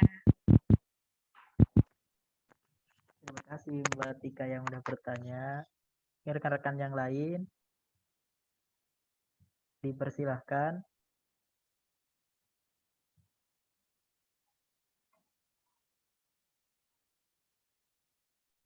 Ya, Moderator, rekan-rekan. saya ingin bertanya lagi. Oh iya, boleh karena rekan-rekannya pada tidak ingin bertanya sepertinya. Silahkan Mbak Herlina, dipersilahkan. Baik, terima kasih moderator atas kesempatannya. Mbak Safina, saya izin bertanya lagi terkait juga tadi pertanyaan dari Teh Tika tentang pertanyaannya. Yang ingin saya tanyakan adalah kita ingin lebih ke mendiskusikan sebenarnya Mbak Safina. Kalau menurut Mbak Safina sendiri, baiknya ketika misalnya ada kesempatan untuk memimpin sebuah organisasi, baiknya kita sebagai seorang perempuan itu show out diri kita atau menunggu seseorang atau orang yang lain itu mempercayakan kepada kita gitu untuk ayo maju untuk di pemilihan menjadi ketua himpunan misalnya, atau lebih baiknya kita yang show up sendiri gitu, menunjukkan kemauan diri kita sendiri dengan catatan kita merasa mampu untuk mengemban amanah tersebut, yang pastinya juga kemampuan tersebut datangnya dari Allah Subhanahu wa taala gitu. Menurut Mbak Safina gimana? Apakah menunggu dipercayakan untuk maju atau lebih baik kita dengan percaya diri dan kualifikasi diri yang kita punya sehingga kita percaya untuk maju? Oke, terima Terima kasih kasih Mbak. Kak Herlina. Jadi ini tergantung ya, tergantung dari kondisi. Kalau saya memandang ya, kalau dari saya pribadi tergantung kondisi. Jikalau memang kondisi di sana adalah suatu organisasi yang harus kita pimpin itu besar, terus yang mungkin juga di sana nanti yang mengharuskan sebagai untuk pemilihan gitu ya, untuk bisa menjadi ketua maka ada proses pemilihan di sana. Nah, maka ketika mengharuskan ada pemilihan, jadi di sana membutuhkan teman-teman yang lainnya, ya kan? Membutuhkan dukungan. Kita membutuhkan dukungan di sana. Nah, kita lihat dulu nih, apakah jadi harus realistis juga ya teman-teman ya. Nah, jadi jikalau di sana dari dukungan kita, teman-teman kita mendukung kita dan teman-teman mempercayakan kepada kita, dan kita mungkin jikalau teman-teman belum percaya kepada kita bisa mempercayakan kepada mereka bahwa kita bisa. Nah, sehingga dari sana kita bisa mendapat support, bisa mendapat dukungan, sehingga di sana kita bisa mendapatkan suara. Nah, itu sah-sah saja kita mengajukan. Jadi kembali lagi ke tergantung gitu, tergantung di sana. Namun jikalau dirasa di sana kok dukungan kita nggak ada, suara untuk kita mungkin kita kecil gitu. Jadi kalau saya pribadi ya, saya lebih senang ketika saya diminta ada di sana. Karena dengan adanya saya dimintai itu, jadi memang benar-benar dari teman-teman yang lain, dari orang lain itu yang membutuhkan saya, bukan saya yang hadir untuk mereka. Bukan saya yang memaksa hadir untuk mereka, tapi benar-benar mereka yang membutuhkan saya. Seperti yang telah tadi saya paparkan di awal ya. Namun jangan berkecil hati juga teman-teman. Jadi, katanya Mbak Safina gitu, jadi enggak deh gitu. Jangan kecil hati. Jadi tetap harus selama teman-teman merasa mampu dan bisa, oke, gas aja. Show up, itu harus. Gitu, ya teman-teman ya. Iya, baik. Terima kasih Mbak Safina atas jawabannya. Saya sangat setuju sekali dengan statement yang disampaikan oleh Mbak Safina. Kalau boleh Mbak, ada pertanyaan tambahan lagi.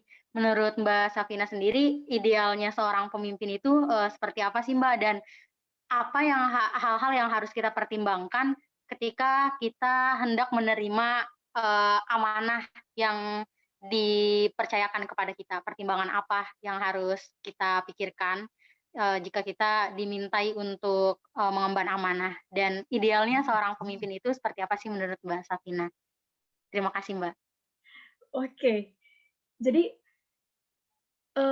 hal yang harus dipertimbangkan ketika mungkin kita mendapatkan suatu pembicaraan gitu ya untuk kita ada di sana, yang pertama kali yang harus dipertimbangkan adalah bagaimana dengan kita. Jadi kita harus introspeksi dulu. Kita harus melihat diri kita dulu. Kira-kira saya mampu nggak ketika saya ada di sana? Jangan sampai ketika kita menempati posisi tersebut, kemudian kita tidak bisa memberikan kontribusi apa-apa di sana. Itu jangan sampai, gitu ya. Jadi hal pertama yang harus ditimbang adalah dari diri sendiri. Saya mampu nggak di sana? Gitu ya. Ketika teman-teman mampu, oke, terima. Karena itu merupakan, tadi ya balik lagi, Hairnas Anfa'um Linnas, kita niatkan sebagai membantu, karena kita dimintai gitu ya. Jadi kita niatkan kita membantu teman-teman di sana. Dan juga harus do the best di sana. Jangan seolah orang saya diminta jadi saya seenaknya, jangan. Kita harus juga do the best di sana. Kita harus tunjukkan kalau kita itu memang benar-benar bisa. Jangan sampai kita mengecewakan mereka. Gitu ya. Terus pertanyaan kedua, pemimpin yang ideal itu seperti apa? Nah, tadi yang telah saya singgung juga ya di awal, kalau saya memahami pemimpin yang ideal itu adalah, karena masih banyak ini ya, pemimpin yang memaknai bahwa pemimpin itu harus melayani, bukan untuk dilayani. Saya sangat salut ketika saya melihat seorang pemimpin, namun dia itu dia benar-benar melayani kita gitu, melayani para anggota. Jadi dalam arti, misalnya nih ya, simpelnya, teman-teman dari masing-masing, saya punya ya ketua teman-teman. Beliau sangat mengetahui kondisi anggota gitu. Jadi dari jam, waktu dari setiap anggota itu dia tahu.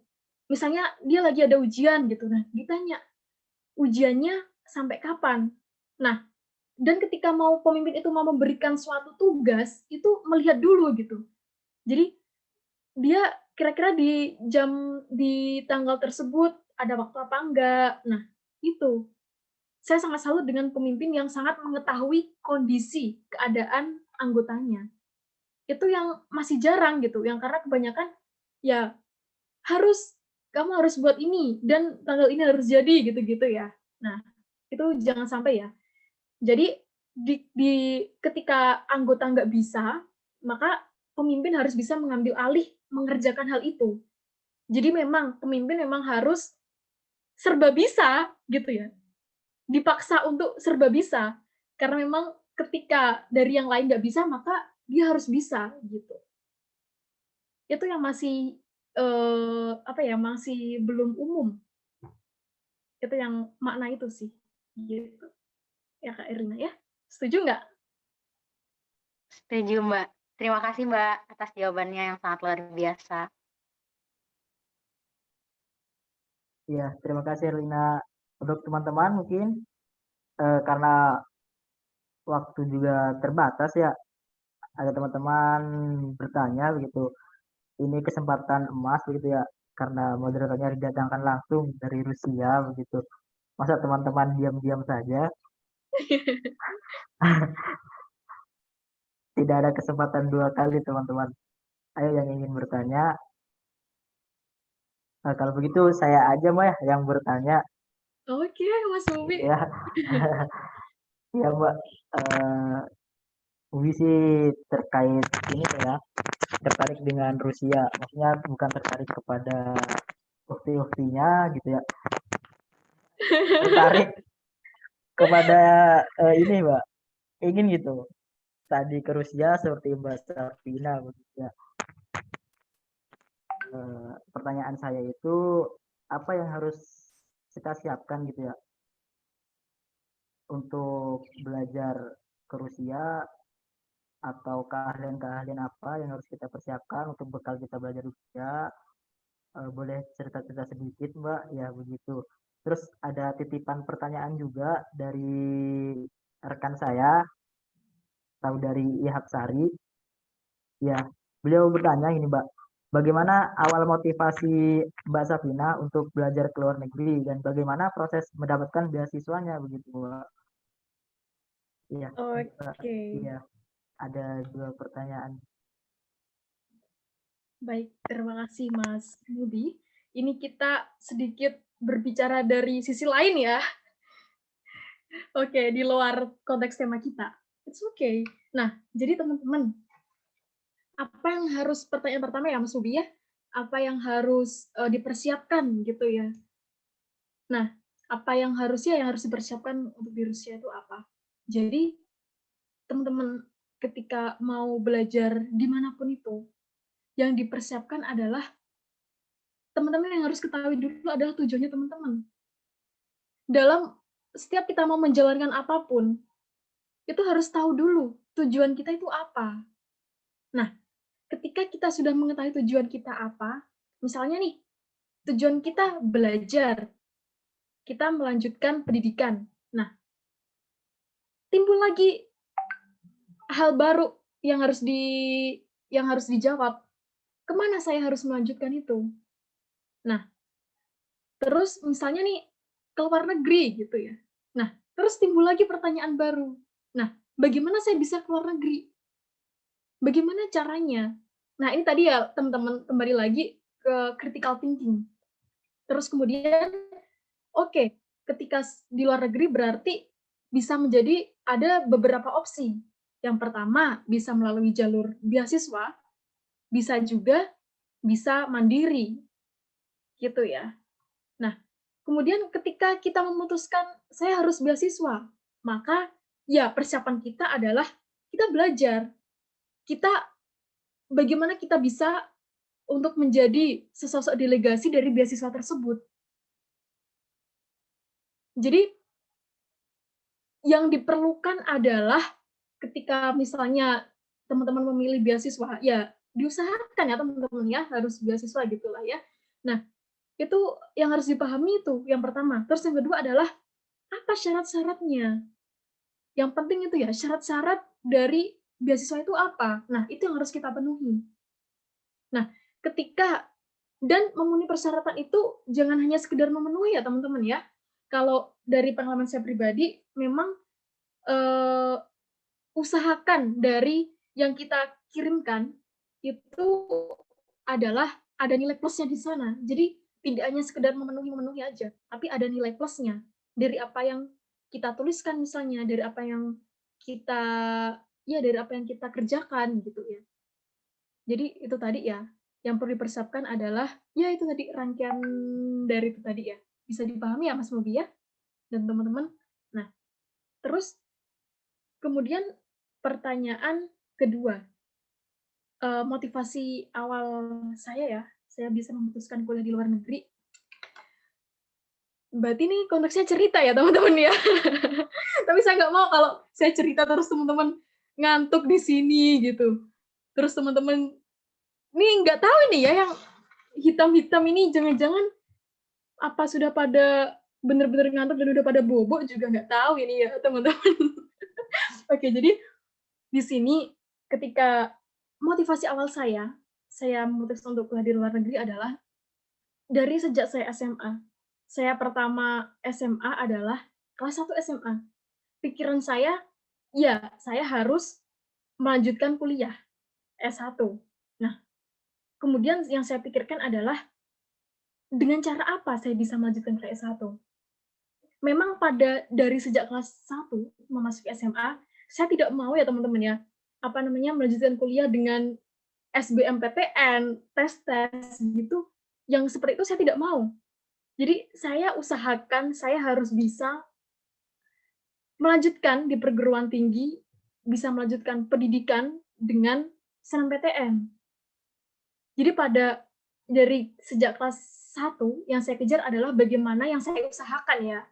Yang saya usahakan adalah bagaimana saya bisa mendapatkan nilai rapot yang bagus-bagus dan prestasi sehingga saya bisa mendaftar, diberikan kesempatan untuk lolos SNMPTN itu gitu.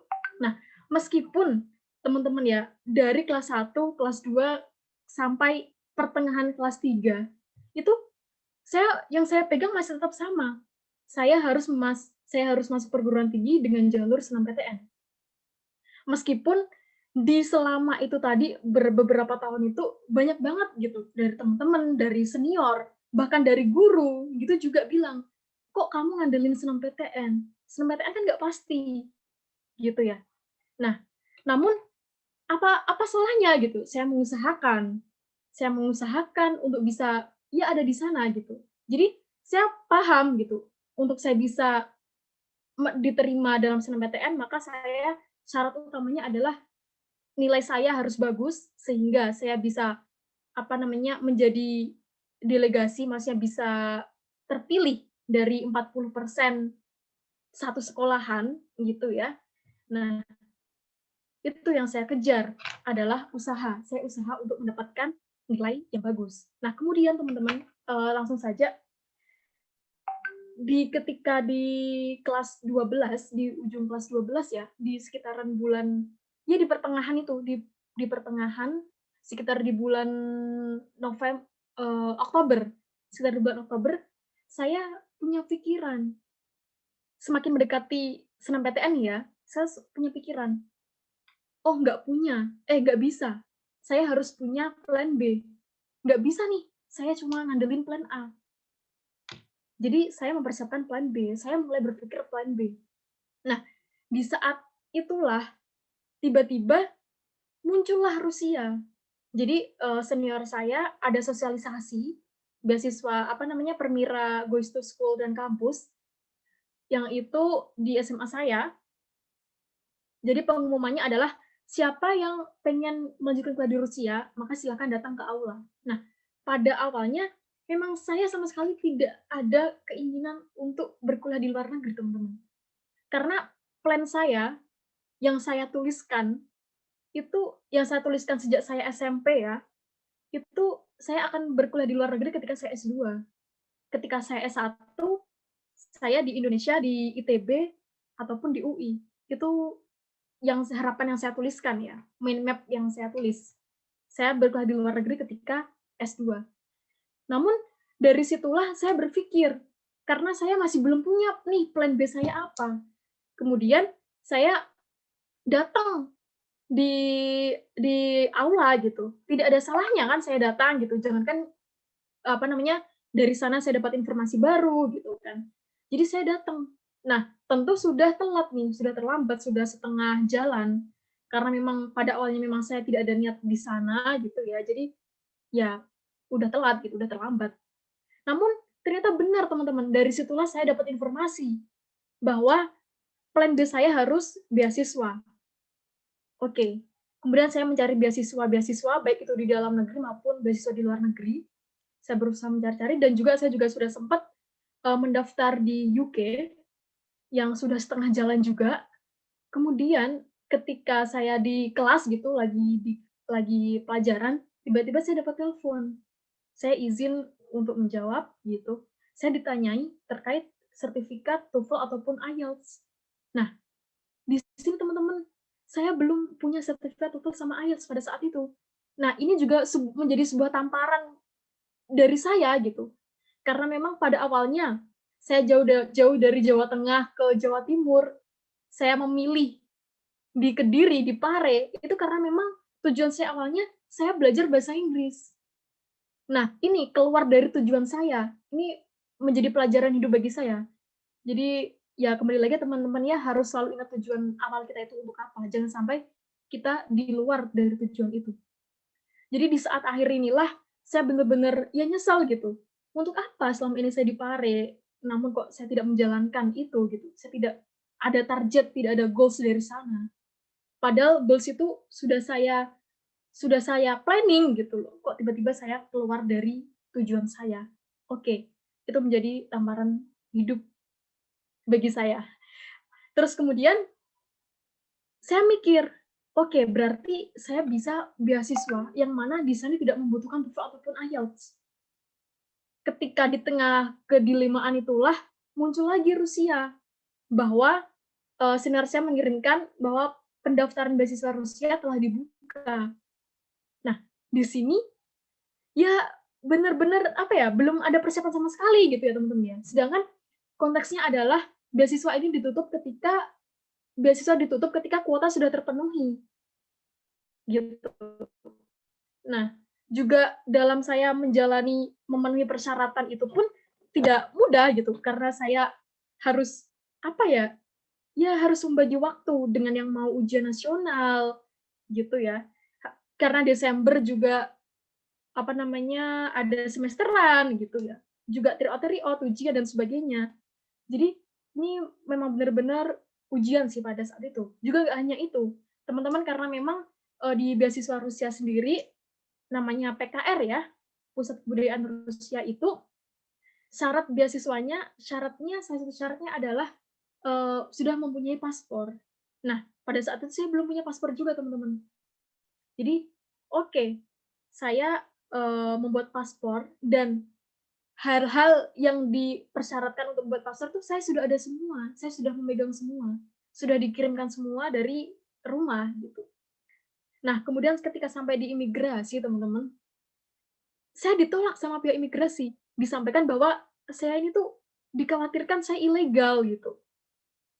Nah, kemudian saya sampaikan, jika dikhawatirkan saya ilegal, bisa dihubungi orang tua saya. Oke, saya kasih nomornya orang tua, kemudian orang tua ditelepon, dan tetap mengharuskan orang tua datang untuk pembuatan paspor itu. Nah, sedangkan ini waktunya dari November sudah dibuka pendaftaran. Sampai Desember November, September, Desember, saya belum finalisasi gitu, karena saya belum ada paspor. Nah, kemudian, sedangkan saya masih mikir gitu ya teman-teman ya, beasiswa ditutup ketika kuota sudah terpenuhi. Nah, pikiran saya saat itu adalah, bagaimana kalau saya tidak diterima beasiswa ini, sedangkan saya sudah merepotkan banyak orang di sini, yang pertama adalah orang tua. Orang tua harus datang ke Kediri untuk bisa membuat paspor. Kalau nggak gitu, saya harus membuat paspor di Pati. Kemudian kalau saya harus pulang ke Pati, tidak memungkinkan karena harus ada ujian-ujian yang harus saya laksanakan. Nah, singkat cerita, akhirnya di saat di situ orang tua nelpon saya, nggak apa-apa, Nok. Kalau memang itu rezeki kamu, kalau memang itu jalan kamu, pasti ada satu kuota itu untuk kamu. Nah, dari situlah saya merasakan ketenangan seketika. Jadi dari situ orang tua sudah menerima apapun resikonya, sudah siap menerima. Jadi jikalau saya tidak lolos juga ya sudah gitu, nggak apa-apa gitu kan. Akhirnya saya itu di sana. Oke gitu ya. Karena memang teman-teman diwakilkan guru pun nggak boleh. Diwakilkan orang tua, wali nggak boleh. Jadi memang oke, langsung esok harinya orang tua datang, kemudian jadi langsung saya finalisasi. Dan memang ya, jikalau teman-teman sesuatu itu memang harus atas ridho orang tua, atas ridho kedua orang tua. Itu harus digarisbawahi. Nah, qadarullah 1 minggu setelah saya finalisasi berkas itu, saya langsung dipanggil wawancara. Sedangkan teman-teman saya yang udah dari jauh-jauh hari itu sudah finalisasi, itu belum ada panggilan wawancara. Dan okelah akhirnya saya minta izin kepada sekolah, karena pada saat itu wawancara harus datang di kedutaan gitu ya, harus datang di PKR. Jadi saya izin 1 minggu saya nggak masuk sekolah untuk wawancara. Dan alhamdulillahnya juga kurang lebih 1 minggu dari wawancara itu, saya dapat pengumuman kalau saya lolos wawancara. Namun di sini teman-teman yang perlu digarisbawahi, ketika di PKR ya, ketika kita sudah dinyatakan lolos wawancara, itu belum tentu kita menjadi bisa memasuki kuota itu. Karena untuk Indonesia itu ada 161. Itu udah termasuk S1, S2, S3. Jadi, ketika yang sekali lagi yang dinyatakan lolos wawancara itu belum tentu masuk kuota 161 itu. Oke. Nah, ini proses panjang lagi. Kembali lagi, saya diterima untuk saya bisa lolos untuk mendaftarkan SNMPTN. Ternyata pada saat itu memang saya awalnya pesimis gitu. Masa iya saya bisa menjadi 40 besar di SMA saya? Karena memang saya tidak pernah ya teman-teman ya, kayak bimbel-bimbel gitu nggak pernah. Jadi di SMA yang nggak bimbel itu bisa dibilang mungkin cuma saya gitu loh. Jadi saya mikir, masa iya saya bisa lolos SNMPTN? Masa iya rapot saya bagus gitu? Saya masih pesimis. Namun ketika di saat pengumuman SNMPTN itu 40 besar dari sekolah, ternyata saya masuk 3 paralel gitu. Nah, jadi di sini ada kedilimaan baru. Saya sudah terlanjur mendaftar beasiswa dan saya sudah lolos wawancara dan saya juga diberikan kesempatan untuk mendaftar SNMPTN. Kemudian bagaimana ini SNMPTN? Karena saya tidak mau ya teman-teman ya, ketika saya mendaftar nggak mau enaknya sendiri gitu ya. Kalau enaknya sendiri kan pasti ya oke, orang ini beasiswa Rusia juga belum pasti, belum pengumuman final, ya maka oke dong, saya harus dong ngambil SNMPTN, tapi tidak bagi saya. Saya memikirkan dampaknya, karena itu akan berdampak untuk adik-adik kelas saya. Ketika saya mendaftar SNMPTN dan saya diterima di kampus tersebut, jikalau saya tidak saya ambil nantinya, maka sekolahan akan di blacklist dan akibatnya dampaknya kepada adik-adik kelas. Nah, jadi ini menimbulkan dilema baru. Saya diskusikan benar itu sama senior, sama guru-guru. Dan kemudian guru-guru menyampaikan bahwa oke, nggak masalah Safina kamu ambil gitu. Jadi juga ada ridho dari guru di sana. Untuk saya nggak masalah mengambil SNMPTN itu. Akhirnya saya mendaftar SNMPTN, tetap sesuai dengan kampus yang saya impikan, ITB. Dan oke, fase-fase menunggu SNMPTN, juga menunggu beasiswa, pengumuman beasiswa, pengumuman final beasiswa. Di dalam fase-fase menunggu itu, doa saya adalah, saya minta diloloskan satu aja. Jangan sampai saya diloloskan kedua-duanya. Karena ketika saya lolos dua-duanya, nanti bingung lagi dong. Saya harus milih yang mana lagi, gitu ya. Jadi memang di saat fase-fase itu, saya benar-benar, doa saya selalu konstan, pilihkan yang terbaik buat saya. Dari salah satunya, salah satu saja. Kemudian tiba saatnya waktu SNMPTN, pengumuman SNMPTN, saya merah di sana, ya tentu ada sedih gitu di sana. Saya sempat sedih. Namun sedih itu tidak sampai 5 menit. Saya udah yakin, oh oke, berarti memang jalan terbaik buat saya adalah di Rusia. Nah, pengumuman SNMPTN di bulan April ya kalau nggak salah, di bulan April, sedangkan apa namanya, bukan ya, pengumpulan PTN di bulan Maret ya teman-teman ya, di bulan Maret. Terus untuk apa namanya, di pengumuman beasiswa itu di bulan April Mei, pokoknya pas UN.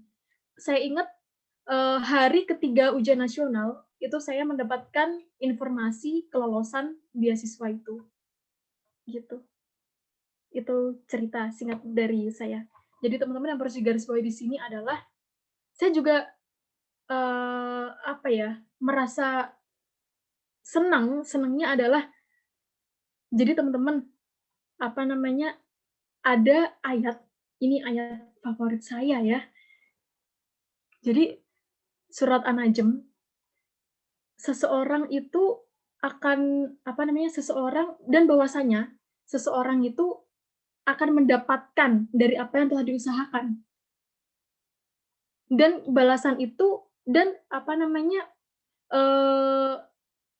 atas usahanya itu akan diberikan balasan yang sempurna. Jadi ini benar-benar ayat favorit saya yang saya pegang selama ini untuk saya selalu berusaha.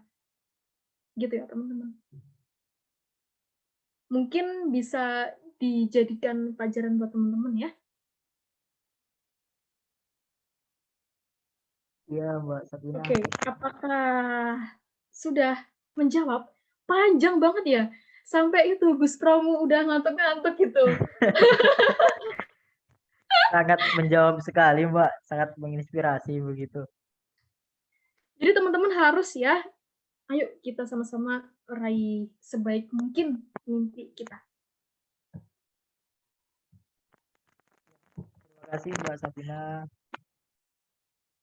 Mungkin satu pertanyaan terakhir, Mbak ya. Karena waktu sudah larut malam di sini, teman-teman yang ingin bertanya, satu pertanyaan terakhir, dipersilahkan.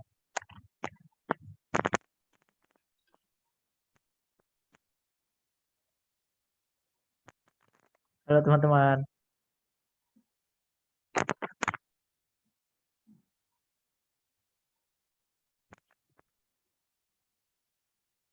Jika tidak akan saya tutup teman-teman ya.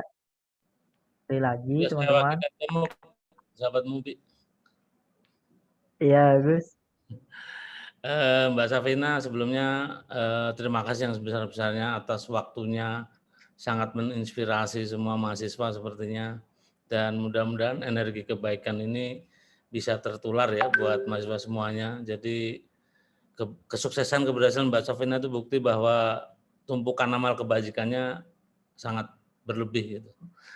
Jadi mungkin minta saran atau tips buat terutama mahasiswa-mahasiswa Fakultas Teknik Untirta, kunci untuk sukses bisa khurut ilmu ke luar negeri terutama.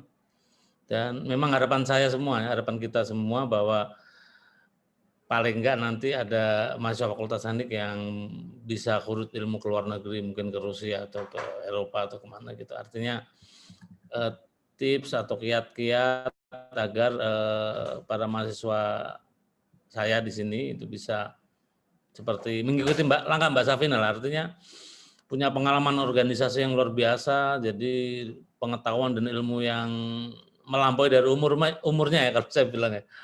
Jadi sangat menginspirasi. Tadi juga saya lihat komen dari mahasiswa saya Herlina itu sangat menginspirasi sekali gitu. Mudah-mudahan bisa tertular pengetahuan dan ilmunya. Mungkin tips atau kiat-kiat buat bekal mahasiswa di Fakultas Teknik Untirta, Mbak. Terima kasih. Oke, baik, terima kasih Gus Pram. Sekali lagi, saya sebenarnya terima kasih kepada teman-teman semuanya ya. Untuk tipsnya sendiri, dari saya yang pertama adalah ketika kita menjalani sesuatu, itu atas dasar, niatkan atas dasar karena Allah. Ini benar-benar ya teman-teman ya. Niatkan atas dasar karena Allah. Sekali lagi, niatkan atas dasar karena Allah. Karena Tuhan kita, gitu. Karena misalnya ya, saya pengen menjadi orang kaya gitu ya. Namun niatkan nanti ketika saya menjadi orang kaya, biar saya bisa membantu, biar saya dengan mudah bisa membantu teman-teman orang-orang lain yang masih kekurangan di sana, di luar sana. Itu contohnya. Jadi selalu libatkanlah Allah di dalam setiap tujuan kita. Itu adalah kunci yang saya pegang, salah satu yang saya pegang. Terus yang kemudian adalah yang kedua udah pasti ridho orang tua, doa orang tua, gitu teman-teman. Jangan sampai dari hal-hal yang kita lakukan itu menentang kedua orang tua. Jikalau mungkin banyak ya, apa namanya, mungkin dari tujuan-tujuan kita, mungkin juga saya sering menerima gitu ya, pernyataan dari teman-teman di luar bahwa, "Kak, saya tidak boleh, sama orang tua tidak boleh nih melanjutkan di luar negeri." Nah, itu kembali lagi teman-teman, bagaimana teman-teman mampu mempercayakan orang tua. Karena yang saya pahami dari orang tua, itu ya ketika kita mampu mempercayakan beliau, ya pasti beliau apa sih yang enggak gitu. Kalau selama itu hal baik, apa sih yang enggak buat anak-anaknya gitu. Saya rasa seperti itu. Itu ya teman-teman ya. Nah, kemudian bagi saya, pendidikan tinggi itu bukan sekedar nilai selembar kertas ataupun alma mater yang berkelas atau pekerjaan di masa depan yang katanya lebih jelas. Namun, pendidikan tinggi adalah bagaimana kita bersiap diri untuk hidup yang jauh memberi arti, dari menggali dan mematangkan potensi dan mimpi, kemudian berkolaborasi agar menjadi sebaik-baiknya pribadi yang memberi sumbangsi terbaik bagi negeri, namun tetap dengan kerendahan hati. Sekian dari saya. Wassalamualaikum warahmatullahi wabarakatuh. Waalaikumsalam warahmatullahi wabarakatuh. Ya, mungkin teman-teman atau rekan-rekan pertanyaan dari sebelum tadi, pertanyaan yang terakhir, terima kasih saya ucapkan kepada Mbak Safina selaku pemateri pada webinar malam hari ini. Semoga ilmu yang Mbak sampaikan bermanfaat bagi kita semua. Amin. Amin. Dan menjadikan amal jariah bagi Mbak Safina. Amin. Terima kasih juga kepada Bapak Agus Pramono selaku founder Jawara Engineering yang telah memberikan kita waktu, kesempatan untuk mendapatkan ilmu yang sangat banyak begitu ya. Dari tadi yang menyimpulkan dari tadi yang sudah pemateri dapatkan, pemateri sampaikan, mohon maaf, tentang organisasi yang diibaratkan sebuah pohon.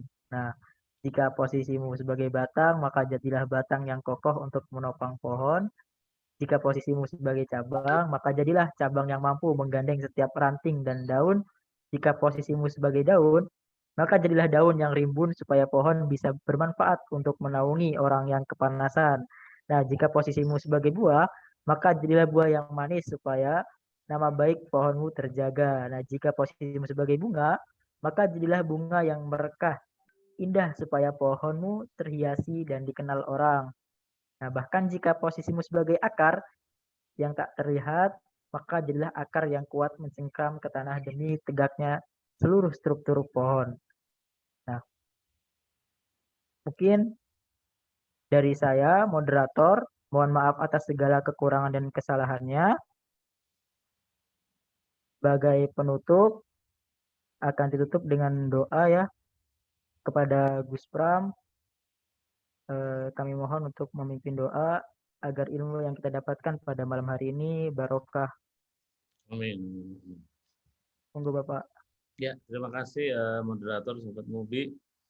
Mari Oke, kita sebelum Gus Pram kita tutup dengan doa, sekali lagi teman-teman saya ucapkan terima kasih kepada teman-teman yang telah meluangkan waktunya. Juga mohon maaf sekali saya tidak bisa menampilkan PowerPoint. Juga mohon maaf sekali atas penyampaian mungkin dari kata ataupun tindakan yang kurang berkenan di hati teman-teman semua. Dan juga jikalau teman-teman di sini membutuhkan bantuan saya, silahkan bisa mengontak saya ya dengan senang hati. Sebisa mungkin saya akan bisa membantu teman-teman. Sekian dari saya. Terima kasih sekali lagi teman-teman semuanya. Tetap semangat ya. terima kasih Mbak Safina atas sharing ilmu dan pengetahuannya yang sangat menginspirasi. Mudah-mudahan bisa menjadi transformasi energi positif buat aktivitas di sini semua. Dan mari kita berdoa. Mungkin bagi yang beragama lain bisa berdoa menurut agama dan kepercayaannya masing-masing. Bagi yang Muslim mungkin bisa mengikuti aturan berdoa yang telah dianjurkan oleh Rasulullah dengan berkhidmat. Dan mari kita awali dengan surat Al-Fatihah. Ila khairuddin Mustafa Rasulullah Muhammad SAW. Al-Fatihah.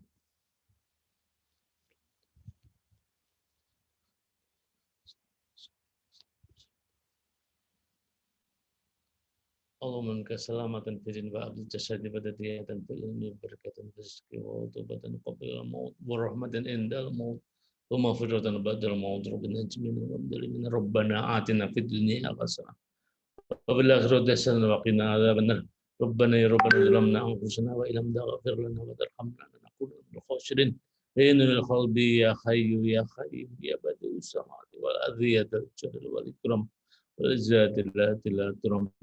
Allahumma syukra ya Allah.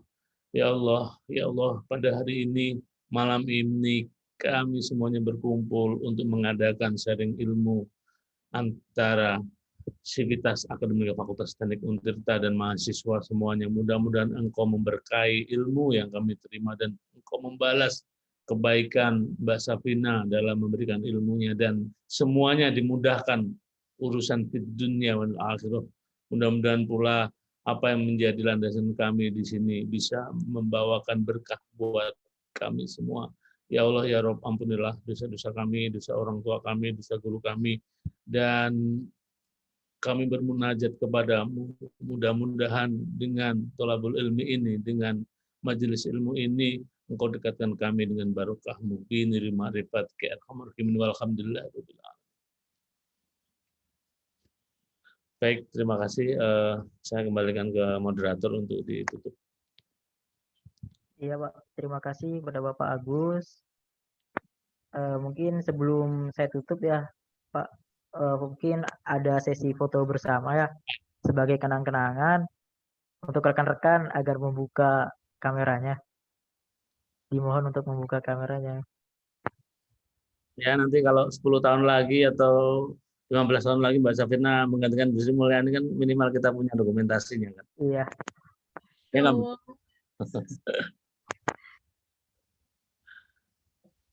Ayo teman-teman.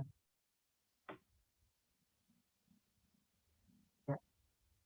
Saya hitung ya. 1, 2, 3. Apa mau bergaya? Nah, itu. Bergaya. Iya. Jawara. 1, 2, 3. Ini cukup, Pak. Baik. Ya. Terima kasih Mbak Safina. Terima kasih mahasiswa semua. Kita bertemu lagi nanti di lain waktu dan kesempatan. Ya, terima kasih teman-teman. Terima kasih Pak Agus, Mbak Safina. Mohon maaf atas segala kesalahan saya. Wallahul muwaffiq ila aqwamit thoriq. Wassalamualaikum warahmatullahi wabarakatuh. Waalaikumsalam warahmatullahi wabarakatuh. Ya, izin live ya teman-teman ya. Ya, Mbak Safina. Ya, Mbak. Makasih, Ya, Mbak. Mbak Safina, terima kasih banyak, Mbak. Sangat inspiratif sekali. Terima kasih Abang Teteh.